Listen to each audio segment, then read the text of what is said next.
राधे राधे, हरे कृष्णा। कैसे हो आप सभी लोग? आशा करती हूँ आप सभी परम मंगल में होंगे, स्वस्थ होंगे, अच्छे होंगे। एक बहुत ज्यादा पॉपुलर क्वेश्चन जो मुझसे बहुत ज्यादा पूछा जाता है कि दीदी पीरियड्स में एकादशी का व्रत कैसे करें, बहुत ज्यादा पूछा जाता है। क्योंकि एकादशी का व्रत ऐसा होता है जिसको हम छोड़ भी नहीं सकते हैं, लेकिन अगर हमारे पीरियड्स आ रहे हैं तो हम एकादशी का व्रत कैसे करें? क्योंकि बोला भी जाता है कि बिना संकल्प के कोई भी व्रत कंप्लीट नहीं होता। ये भी बोला जाता है कि एकादशी के व्रत में कथा पढ़नी बहुत ज्यादा आवश्यक है। तो जब हमारे पीरियड्स चल रहे हैं तब हम संकल्प कैसे लें, तब हम कथा कैसे पढ़ें, तब हम लड्डू गोपाल को स्नान कैसे कराएं, इत्यादि एक्सेट्रा एक्सेट्रा। तो आज हम बात कर रहे हैं कि जब आप मासिक धर्म चल रहा है आपका, तो आप एकादशी का व्रत कैसे करें। सिंपल सा मैं आपको तरीका बताऊंगी, कोई ज्यादा प्रॉब्लम वाली बात नहीं बताऊंगी, बहुत ज्यादा सिंपल सोबर वाला तरीका मैं आज आप लोगों को बताने वाली। सबसे पहले, जब भी आपके पीरियड्स के एक दिन, first day, second day, third day, 3 दिन चल रहे हैं, तो शास्त्र में हमेशा ऋतु धर्म 3 दिन का बताया गया। चाहे आप शिव महापुराण पढ़ लीजिए, चाहे आप भागवत पढ़ लीजिए, चाहे आप लिंग महापुराण पढ़ लीजिए, चाहे आप विष्णु पुराण पढ़ लीजिए, उसमें जो पीरियड्स की अवधि बताई गई है वो त्रिदिवसीय बताई गई है। 3 दिवस तक तो आपको कुछ भी नहीं करना है, कुछ भी इन द सेंस मंदिर के पास नहीं जाना है, बिल्कुल भी किसी भी तौर पे। लेकिन अगर इन 3 दिनों के अंदर ही आपके पीरियड्स आ रहे हैं, इन 3 दिनों के पीरियड्स का फर्स्ट डे है और एकादशी है, पीरियड्स का सेकंड डे है और एकादशी है, पीरियड्स का थर्ड डे है और एकादशी है, तो आपको क्या करना चाहिए? तो आपको नित्य नियम की तरह पूरे दिन काम करना चाहिए। आपको सुबह सुबह स्नान करना चाहिए और स्नान में आपको थोड़ा सा गंगा जल, थोड़ा सा यमुना जल या फिर 7 नदियों में से किसी का भी जल डाल सकते हैं।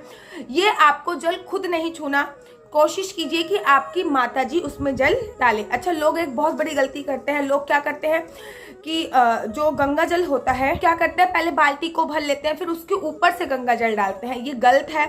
आपको नीचे गंगा जल डालना है, उसके ऊपर आपको बाल्टी भरनी है। आप अपनी माताजी से कहिए कि इसमें गंगा जल डाल दीजिए। आप सप्त नदियों में से किसी भी नदी का जल उसमें डलवा सकते हैं। अगर सप्त नदियों में से किसी भी नदी का जल आपके पास अवेलेबल नहीं है तो आप 1 चुटकी हल्दी डलवा सकते हैं। लेकिन उस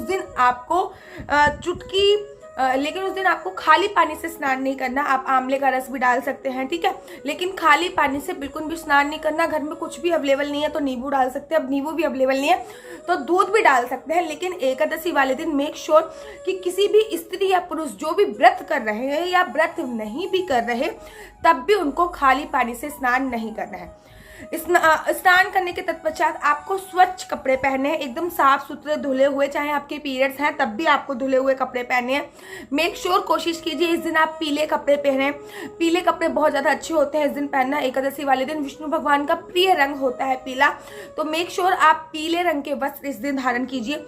अपने घर में जो भी आपके लोग हैं, माता पिता कोई भी है, उनसे कहिए कि आप मेरे नाम का संकल्प ले लें।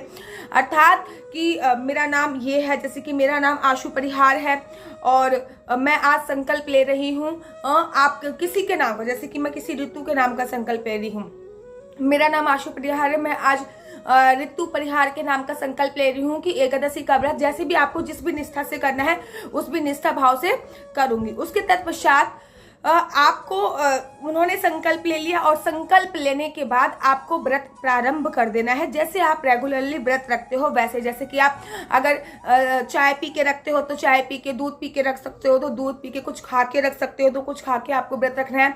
कुछ खाने का मतलब मेरा ये नहीं है कि आप चावल खा रहे हैं, अन्न खा रहे हैं। अर्थात कोई आलू खा के रखता है तो मैं उस वाला कुछ खाने की बात कर रही हूँ, ठीक है। उसके बाद आपको मंदिर में तो जाना नहीं है, लेकिन आप गूगल, यूट्यूब के माध्यम से एकादशी की व्रत की कथा पढ़ सकते हैं। जैसे कि मान लीजिए आपने अपने फोन पे एकादशी के व्रत की कथा पढ़ ली। आपको मंत्र जाप भी नहीं करना माला से, लेकिन आप मानसिक मंत्र जाप या फिर मौखिक मंत्र जाप कर सकते हैं, या फिर आप मंत्र जाप का श्रवण कर सकते हैं यूट्यूब के माध्यम से, फोन के माध्यम से, टीवी के माध्यम से। ठीक इस प्रकार से ही आपको जो कथा पढ़नी है वो भी आपको सोशल मीडिया के माध्यम से, गूगल के माध्यम से, यूट्यूब के माध्यम से पढ़नी है। कथा की जो पुस्तक है उसको हाथ नहीं लगाना। पूरे दिन आपको ओम नमो भगवते वासुदेवाय का जाप करना है, जैसे कि आप जाप करते हैं। पूरे दिन आपको मंत्र भगवान के नाम का सिमरन करना है, लेकिन वो सभी सिमरन मानसिक हो सकता है। आप श्रवण कर सकते हो, यूट्यूब गूगल के पे डाल के सुन सकते हो। आप भगवान की मधुर मधुर लीलाएं देख सकते हो, यूट्यूब गूगल के माध्यम से आप मेरी वीडियो देख सकते हो, और मतलब इत्यादि जिसमें भी भगवान के नाम का सिमरन हो रहा हो, भागवत देख सकते हो, वो आपको करना है। ठीक है। व्रत संपूर्ण होने के बाद रात्रि को आपने जैसे ही व्रत कंटिन्यू करते हैं आप लोग, जो भी खाते हैं वो आपको व्रत करना है। व्रत उसके बाद नेक्स्ट डे आपको सो जाना है। नेक्स्ट डे भी अगर आपका पीरियड्स है तब भी आपको यही करना है कि अपनी माता जी से कहना है कि मुझे थोड़ा सा गंगा जल दे दो या फिर मेरे नाम की खीर बना दीजिए। ठीक है ना। आप पंचामृत से भी व्रत को खोल सकते हैं। आप अपने नाम की खीर बनवा के भोग लगवा के उस भोग को खाकर भी व्रत को खोल सकते हैं। लेकिन ऐसा बोला जाता है कि पीरियड्स में भी एकादशी के व्रत की पूजा ना कर मानसिक पूजा कर आप एकादशी का व्रत संपूर्ण कर सकते हैं, क्योंकि एकादशी का व्रत एक ऐसा व्रत है जिसको बीच में छोड़ा ना जाए तो सर्वोत्तम होता है। हाँ, बहुत ज्यादा जरूरी है। पीरियड्स तो भैया हर महीने की प्रॉब्लम है, ऐसे तो हमारा महीने में एक व्रत छूट जाएगा, लेकिन बहुत ज्यादा कंपल्सरी जरूरी है। जैसे कि आपको लेबर पेन हो रहा है या फिर आप बहुत ज्यादा बीमार हो, तो आप साल में 1-2 व्रत छोड़ सकते हो। ऐसा कोई नहीं है कि साल में 1-2 या 1-2 व्रत नहीं छोड़ सकते, कुछ तूफान आ जाएगा ये वो, ऐसा कुछ नहीं होता है। ठीक है। किसी भी भ्रम में रहने की आवश्यकता नहीं है। साल में 1-2 व्रत छोड़ सकते हो, लेकिन कोशिश कीजिए कि एकादशी का व्रत 15 दिन में एक ही बार आता है, तो कोशिश कीजिए कि साल में एक भी व्रत आपसे ना छूटे, तो ये सबसे ज्यादा सर्वोत्तम बोला जाता है। तो आप एकादशी का व्रत पीरियड्स के टाइम पे, मासिक धर्म के टाइम से कुछ इस प्रकार से रख सकते हैं कि आप शारीरिक रूप से व्रत रख रहे हैं, आप मानसिक रूप से व्रत रख रहे हैं, बस शारीरिक रूप से पूजा नहीं कर रहे हैं, बाकी मानसिक रूप से आप पूजा कर रहे हैं, आध्यात्मिक रूप से व्रत रख रहे हैं। कीर्तन करवाइए, भगवान के नाम का सिमरन कराइए। एकादशी की जो रात होती है वो सोने वाली रात नहीं होती है, उस दिन बिल्कुल भी नहीं सोना चाहिए। तो आप इस प्रकार से एकादशी का व्रत करती हूँ कि आपको मेरी वीडियो अच्छी लगती होगी। अगर आपको मेरी वीडियो अच्छी लगती है तो आप अपना YouTube चैनल हरि बोल को लाइक शेयर सब्सक्राइब करना बिल्कुल भी मत भूलिए। तब तक के लिए मुझे दीजिए इजाजत। राधे राधे।